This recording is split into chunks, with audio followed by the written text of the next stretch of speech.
Now, we're starting off with the Labour Party, because why wouldn't we? Could a cabinet reshuffle save the Labour Party? Reports suggest the Prime Minister is planning a shake-up to restore his authority following a fairly rough year in office, I think it's fair to say. It comes as Angela Rayner is suspended by Labour's largest union tonight.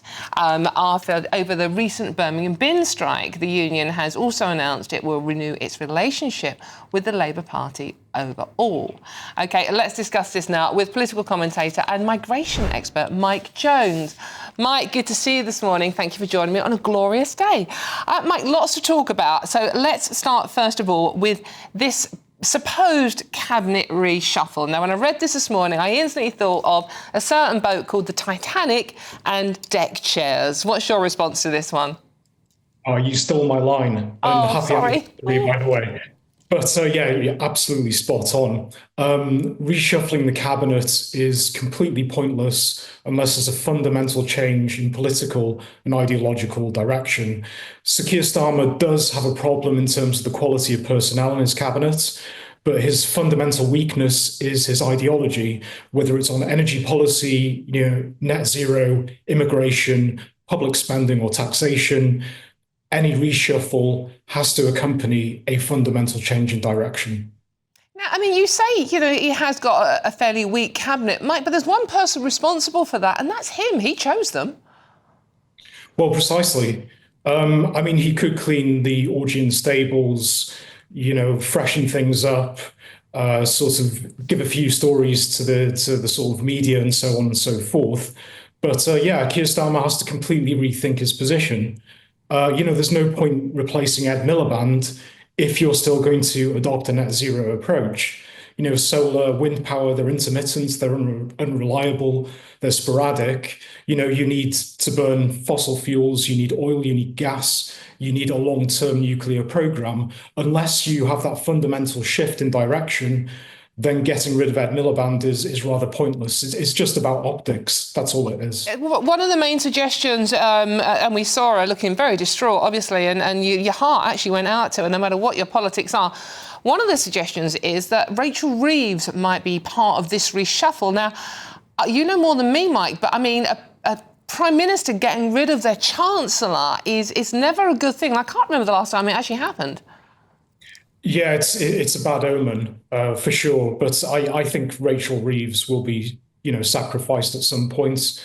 I do partly feel sorry for her. I completely disagree with her outlook and her policies. But, she did propose rather modest cuts to the welfare state. She did want to get total managed expenditure down somewhat.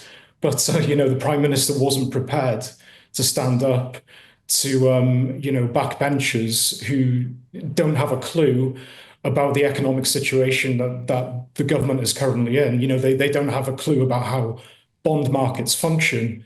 But yeah, I think Reeves will definitely be sacrificed at some point, no doubt about it. Do you want to save a boatload of cash this summer, wherever you have a trip planned? The one thing you're going to need is access to the internet and on the go. And you can do that easily with Saily.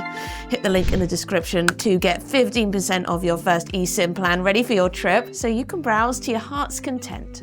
Saily gets you a local SIM card you can use when traveling so you don't have to pay those crazy roaming fees just to send a message or check the latest news. Now, they've got plans in over 160 countries, 8 regions, so pretty much everywhere, wherever you're going, they'll be able to make sure you're connected. So how does it work? All you've got to do is this. Hit the link in the description to download the app. It will work on iOS or Android. Buy a plan. You can choose an amount of data and time frame that suits you best. And then just install the eSIM on your phone. When you land at your holiday destination, you can activate your plan instantly. And if that wasn't enough, Saily eSIMs only ever have to be installed once. So when you go on your next trip, you just buy a plan for a new country, turn that eSIM back on, and boom, you're back watching me on GBNews. I'll be using a Saily SIM on my next holiday because it's actually faster than some of the hotel Wi-Fis. You can get unlimited data if you want, so you can scroll away to your heart's content. And when you leave the hotel, you don't have to do that annoying thing of Wi-Fi hopping because you've got constant connectivity wherever you go. And they've got 24/7 support as well and a full refund policy if your eSIM isn't compatible.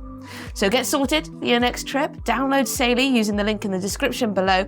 And if you use the code NEWS at checkout, you'll get an exclusive 15% discount on us. So click the link, download Saily, and use the code NEWS at checkout. Well, it wasn't good news on top of the tough week she was having when we were warned the economy has shrunk again by 0.1%, and that's following them from 0.3% in April. Fears that we are heading into a complete and utter recession now. Now, the thing is with this, right, OK, we know we're in a difficult time. We've obviously got the war in Ukraine. We've got the situation in the Middle East. We all know the excuses. But Rachel Reeves herself, what did she say about this situation not so long ago in a tweet? Oh, yeah. About 3 years ago in 2022, she said there should be an emergency budget following a decline in GDP. So it's quite hilarious now that the Labour Party have completely ruled out an emergency budget with the declines in GDP that you just mentioned. I mean, I think any emergency budget now would be completely botched. It would be a total mess. I think, Rachel Reeves needs breathing space. But it's quite funny, Dawn, how politicians behave in opposition vis-a-vis how they behave in governments. My personal view, having worked in politics for many, many years, is that opposition parties should behave like governments in waiting. They need to be very serious rather than go down the whole soundbite route. And it's quite funny how this is bitten her it on really the butt. hasn't it? 'Cause it was exactly the same fall as well, wasn't it? 0.1% in 2022 when she said this. Right, OK, we actually have an emergency budget now. And now she's keeping very quiet on the subject. Indeed, the only comment they've made is we are going for growth. And these figures reflect the global instability. Yeah, OK, we knew they'd say that, wouldn't we? Well, we've got the awesome statement to look forward to, Mike. I'm sure none of us can wait until that one. And the other big story, obviously, is concerning the other main female in the cabinet, Angela Rayner, and the unions binning her.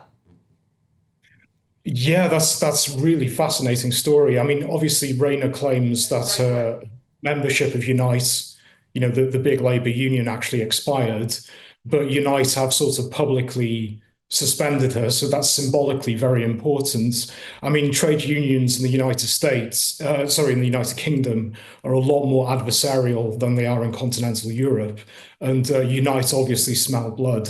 They're looking at Labour Party polling numbers. They're looking at Keir Starmer's sort of personal polling numbers as a leader. They know that Reform UK are on the rise. There's great discomfort on the backbenchers. They're looking at what Jeremy Corbyn is doing, and they're basically smelling blood. They're saying, listen, we've given you all this money. We want you to adopt a more sort of robust socialist position. And, I think it's going to get much worse from here on in. It's a curious one, isn't it, Mike? Because, the trade union movement and Labour have been intertwined since day one. They are literally joined at the hip. They always have been. And my dad was involved in the trade union movement. And it was for the working people. Now, if Unite, the biggest union, the biggest donations to Angela Rayner personally and to the Labour Party in general, if they're saying you don't represent the working people anymore, what are Labour about? What are they for? Yeah, I mean, I think politics is going through an interregnum at this period in time. The two-party system, the duopoly between Labour and Tory, is being blown to pieces. Reform UK has made that difference. The historic failures of the Tory party have obviously accelerated this. And, it's not just the right wing of politics that's looking to alternatives. The left are now beginning to contemplate this as well. And, Unite are probably behind closed doors, considering potential insurgents, potential alternatives to Labour itself. Could that be the Green Party?